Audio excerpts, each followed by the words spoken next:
SFDC Consultant is here to support your Salesforce career through interviews, podcasts, videos, and articles about and around the best way to grow and develop as a Salesforce professional.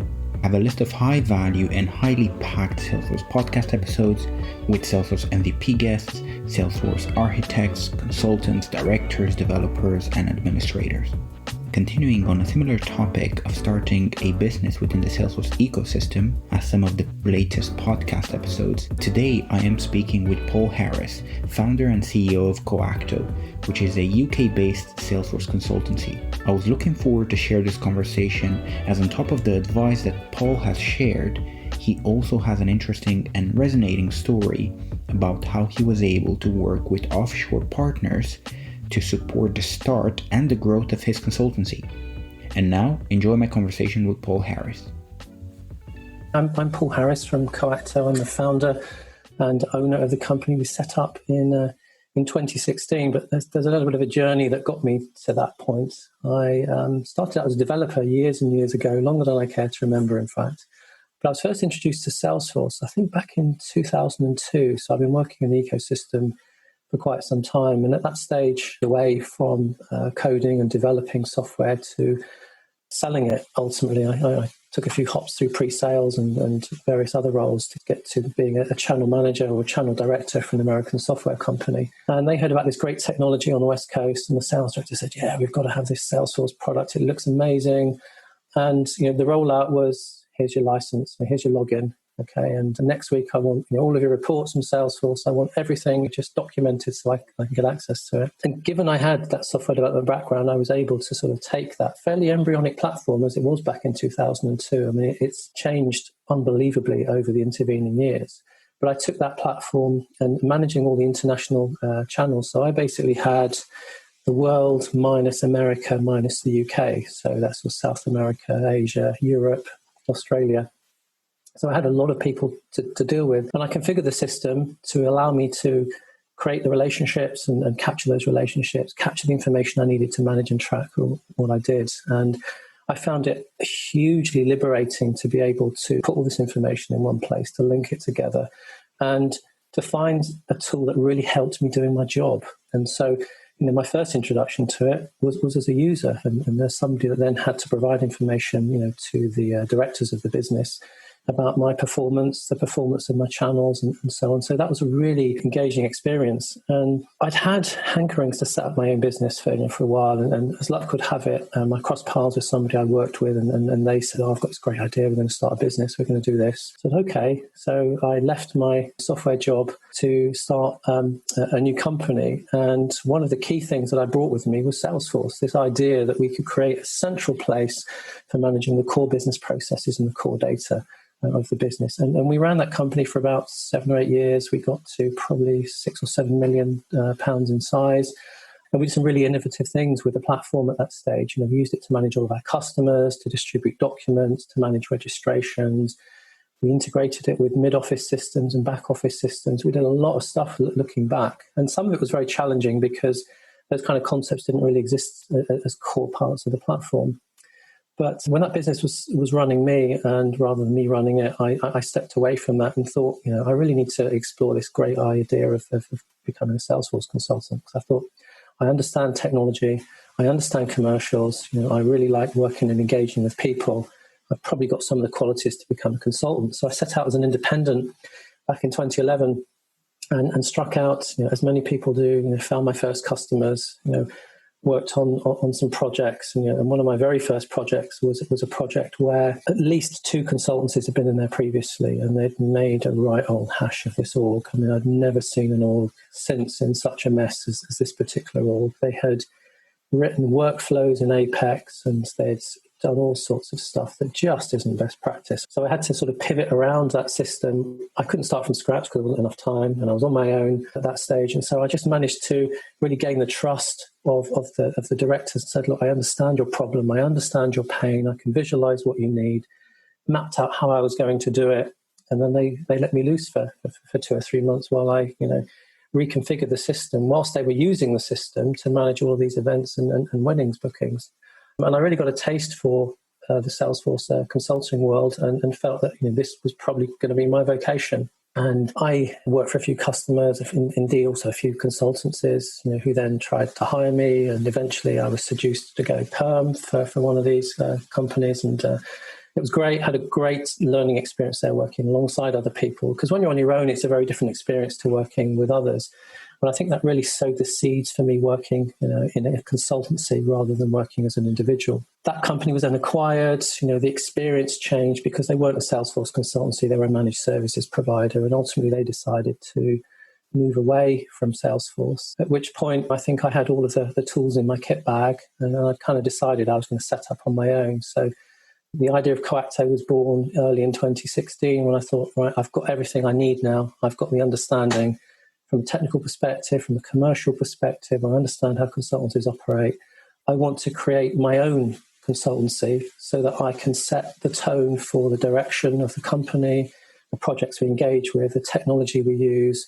I can also create the right kind of engaging culture and really push the business forward in a way that aligns with my values and my goals, but also that aligns with the ecosystem's values and goals and objectives.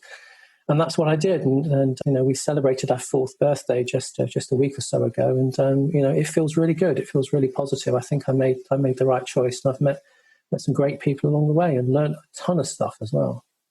What was the action log of your first 2 months whenever starting that? If we take the legal piece out of it, you registered the company, all that, you always need to do that. But what is it in terms of the relationships that you've built along the way? Was that kind of your first point of contact in terms of trying to get that message out? What was your plan around that? That's a great question, Emeric. Yeah, I think I was very lucky with the experience that I had that enabled me to start Coacto. Coacto was probably my 3rd or 4th business that I'd started. So my first company where I got to use Salesforce as the operational hub of the business really gave me a sense of starting, building organizations, employing people, putting in place the right kind of structures and the right kind of cultures. And then my experience working with a couple of consultancies gave me the understanding of that space. And really, I could bring those two together. So I didn't have any fear about starting a company because I know for a lot of people that continue to operate as independents or contractors or freelancers, it's really the fear of being able to do that and to do it right. It's the fear of failure. So I didn't have any of that. I had a really strong sort of launch pad to say, yeah, I think I can put all of that in place. Because the last consultancy that I worked for had decided to move away from the Salesforce space because it wasn't core business to them. When they made that decision, they made that decision to let me go from the business along with some other people. But I said, what about all those customers? I've worked with you now for 18 months or so, and I've got some great relationships with these customers. They like working with us and me particularly. What are you going to do about that? And they hadn't thought about how they were going to manage that customer transition. So, you can't just turn these people off.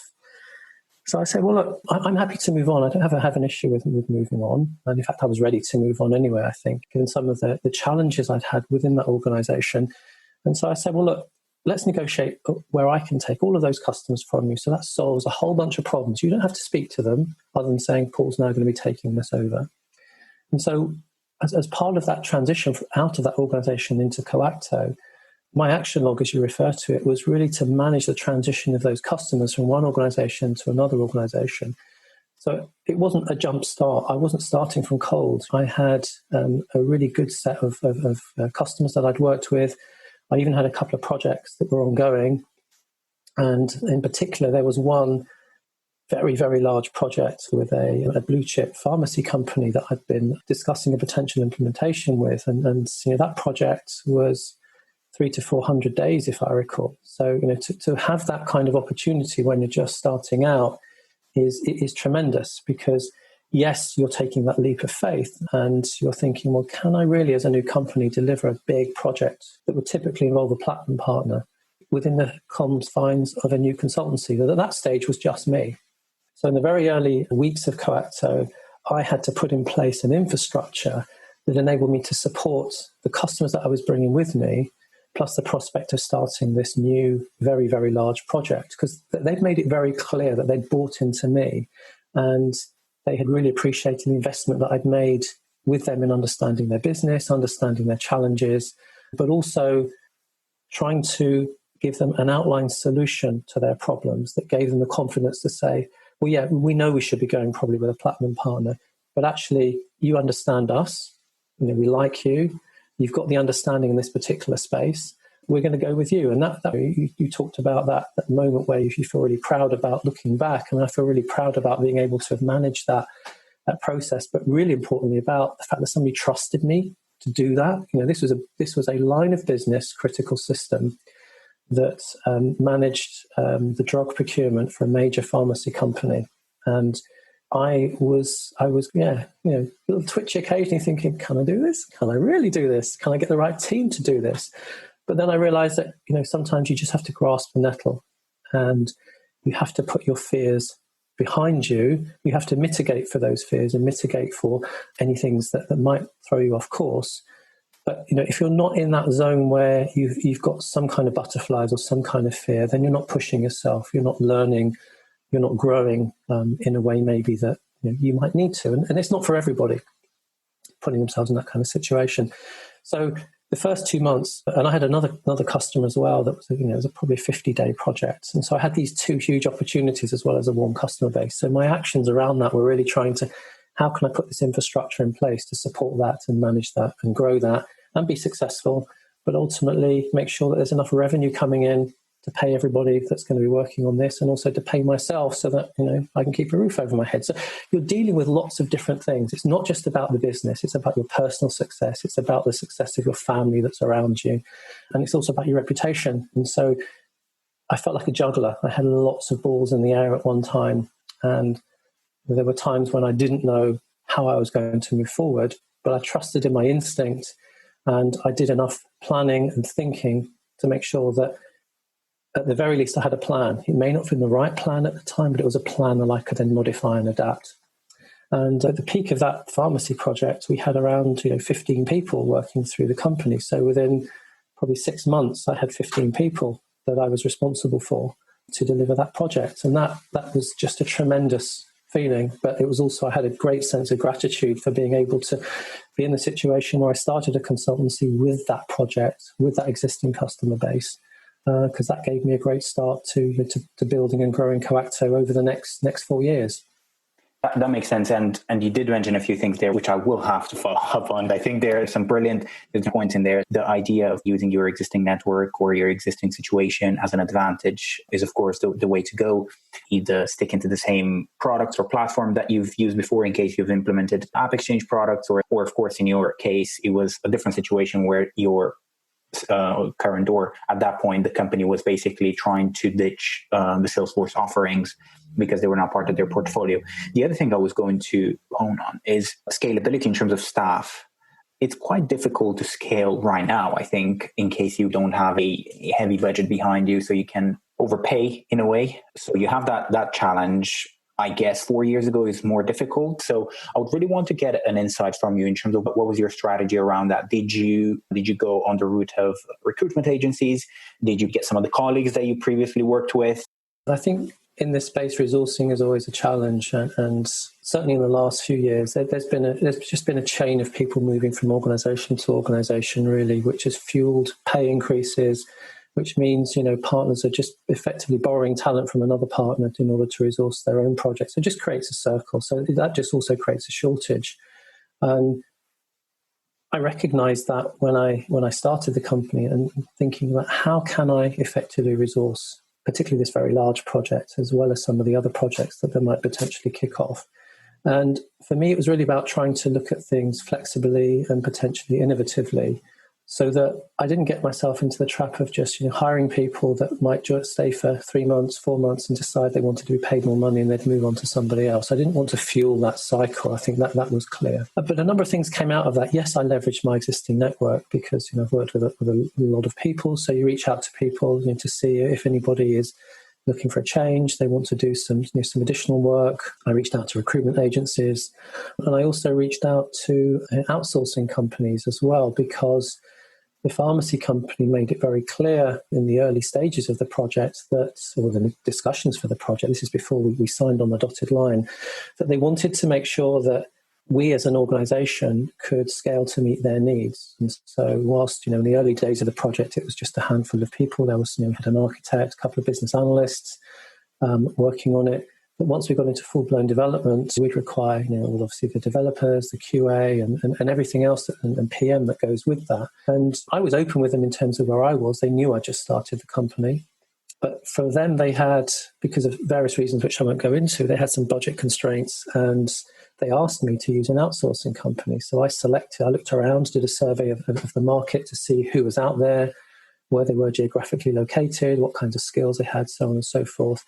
And then I selected a couple of companies, which I then had to get approved by this potential client to say, look, you've asked me to look at this as a way of reducing the costs and as a way of finding scalable resources.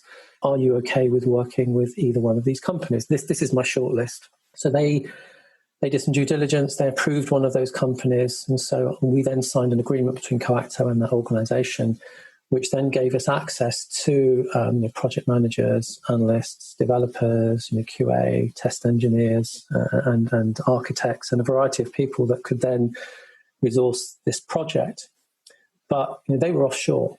And I think one of the challenges for using outsource organizations is making sure that you adequately resource onshore, or you have some nearshore resources that can come in and collaborate with the organization, because there's no substitute.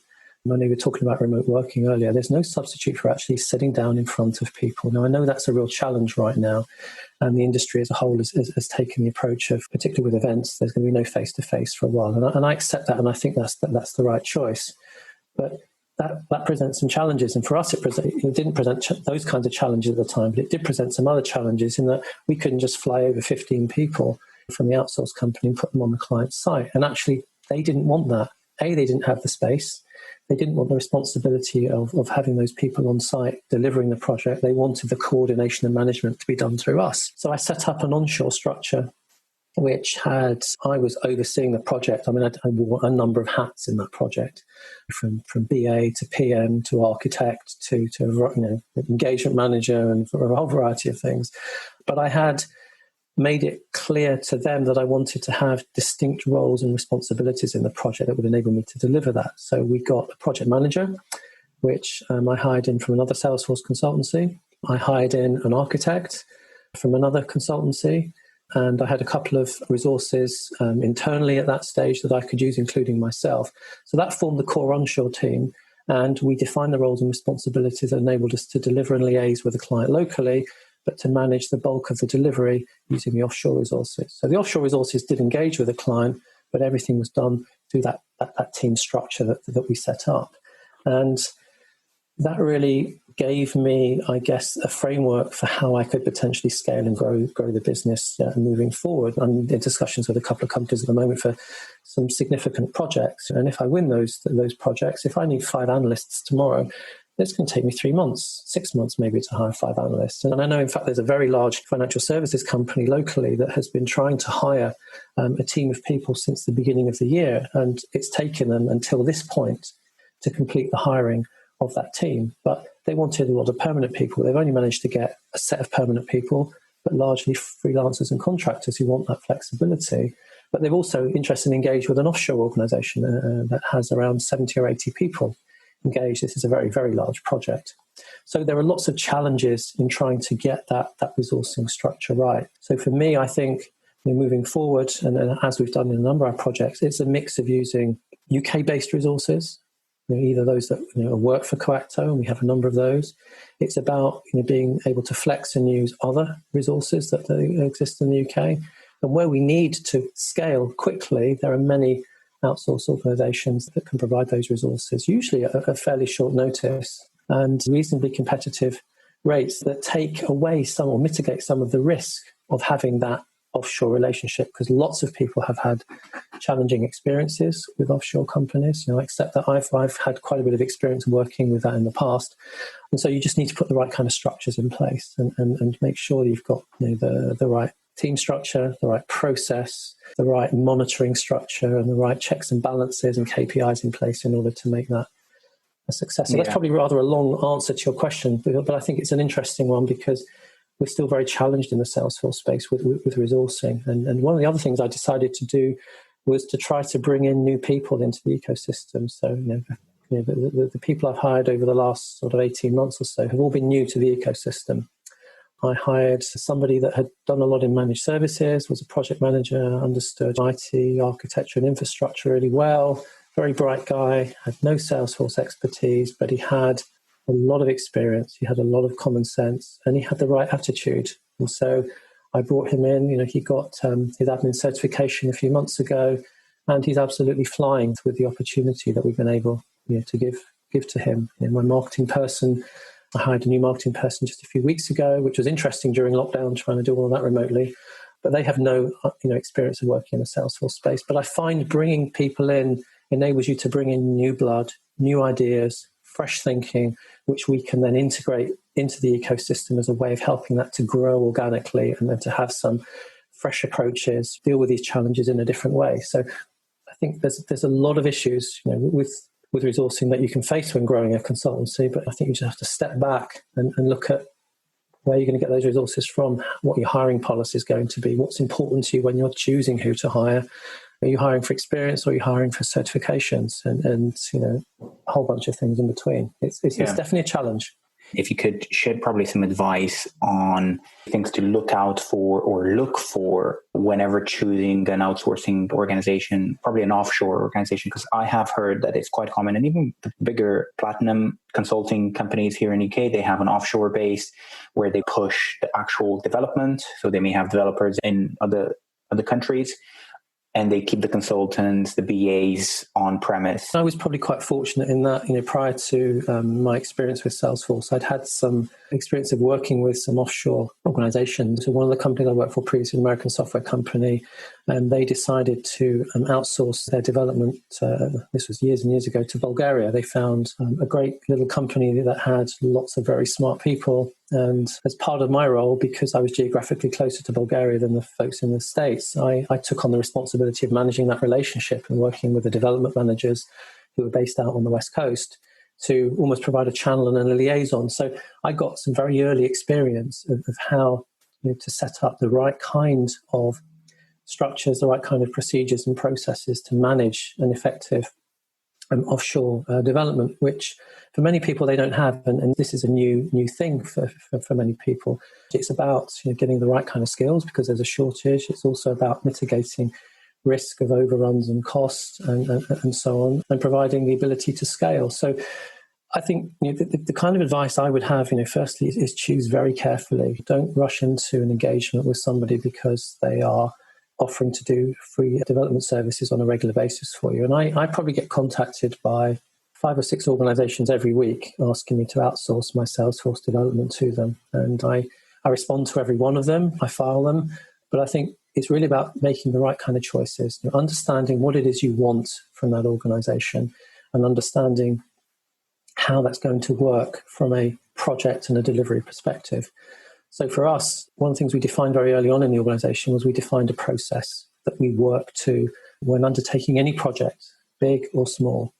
And that process provides a framework that we can use to share with customers to explain how we're going to carry out the project.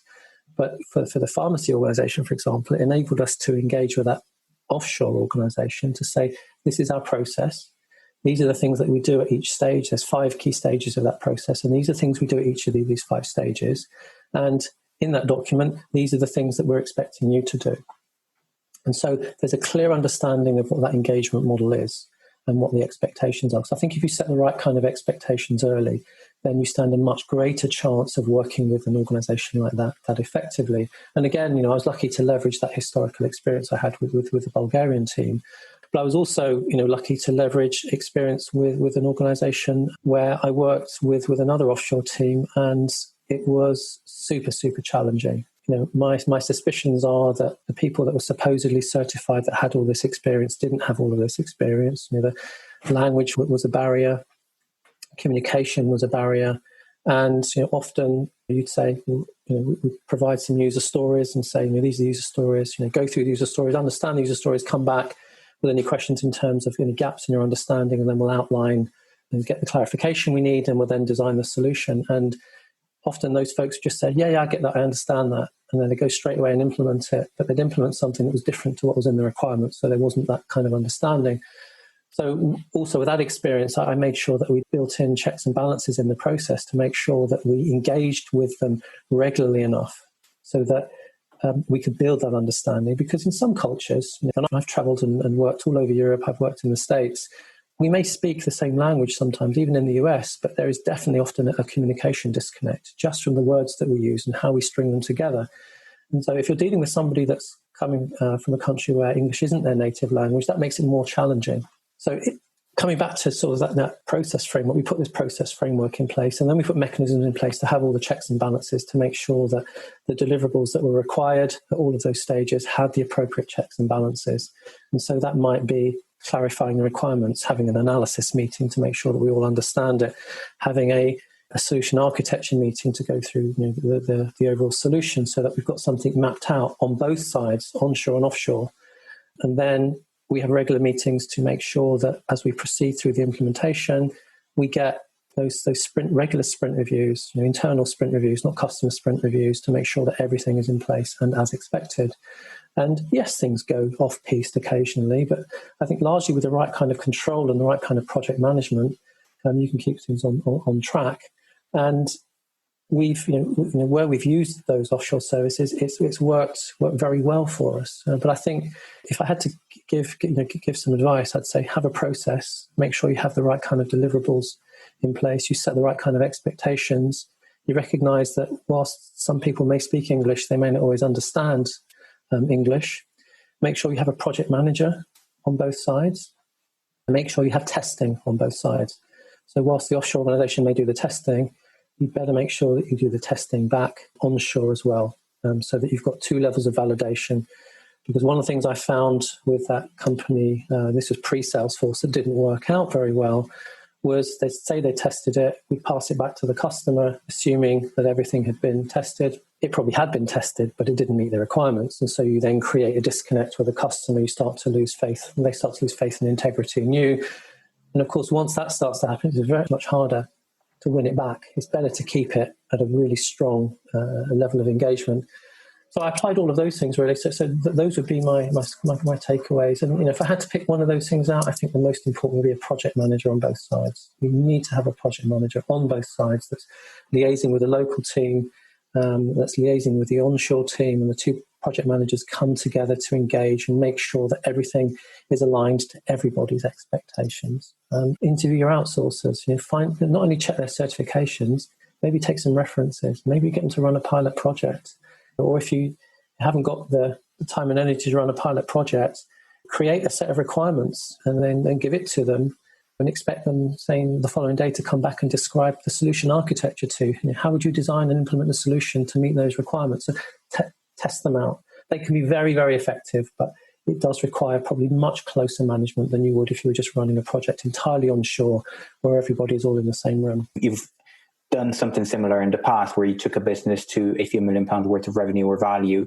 What would be, some of the key points for someone to take a one-man band or 2 or 3 people that they deliver a few projects here and there and take it to potentially 10 or 15 or 20 people? What would be some of the things that they should implement within their organizations to help them to get to those numbers?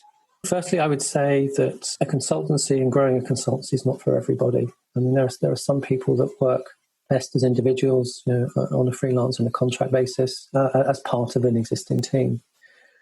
Because growing a consultancy requires a large number of skill sets that I think, with respect to everybody working in the space, not everybody has. A solution architect may not have the commercial or business skills required in order to put the business infrastructure and the company infrastructure in place, and then to grow that infrastructure. And it may not be something that they want to do. I mean, there's a great book that I often buy and give to people called The E-Myth, and by Emeric Gabor. And that book is really about the entrepreneurial myth. And I think it's important just to touch on this, given the nature of your question. And in essence, the book is about somebody that loves baking. And so they love baking so much, and everybody around them says, "Oh, you're a great baker. You make the most amazing pies, the most amazing cakes. And I think you should do more of that." And they think, "Oh, great. Yeah, I do love baking. I'd love to do that." And the book takes you through the journey of that person deciding then to set the business to become a baker. But what they end up doing is spending all of their time doing things that they don't enjoy and don't have the skill set in, instead of doing the things they do enjoy.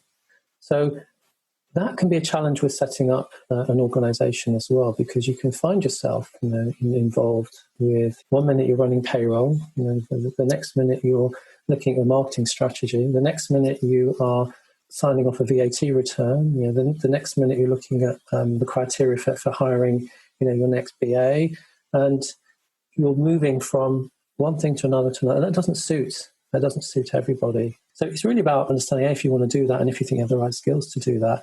And then, once you start to grow the business, recognizing that you can't be the expert in everything, because often people from a technical background like ourselves, we have technical expertise in some niche areas, but that doesn't mean you're experts in those other areas. For people that are probably technically focused, I think they want to start a consultancy, recognize that at some point you might need to have salespeople. Now, technical and salespeople don't always get on for a number of reasons. And I see this in many organizations that we go into where they want a sales cloud system implemented, and the operations people don't like the salespeople don't like the operations people, the management are frustrated. And to some extent, when you go into the workshops, you've almost got to try and bring all of those people together and unify those people into a common and a shared understanding that then enables you to put a system in place that's going to help all of them. And so you have to do those kind of things in a business as well. You've then got to recognize that if you want to grow, you've got to have a marketing function in your business. You've got to have an operations function in your business. You've got to have a finance function in your business. And all of those things are vital components to a successful and growing consultancy. And anybody thinking of doing that, go and read The E-Myth by Emeric Gabor. It's a very short book, very easy to read. But it's got some absolute diamond advice in there for anybody that wants to go out and set up their own business and build their own business. Paul, thank you for your time. Thank you for sharing your story and also a few layers of advice. In case people want to engage with you, in case they want to follow up what you're doing, what are the best places for people to keep in touch? You can go to our website, Coacto, that's coacto.co.uk. Thank you for listening to the SFDC Consultant Podcast. Be sure to visit SFDCconsultant.com to access the show notes and discover additional content. If you enjoyed the podcast, it would be amazing if you could subscribe, give us a review, and share it with your peers. Until next time, take care.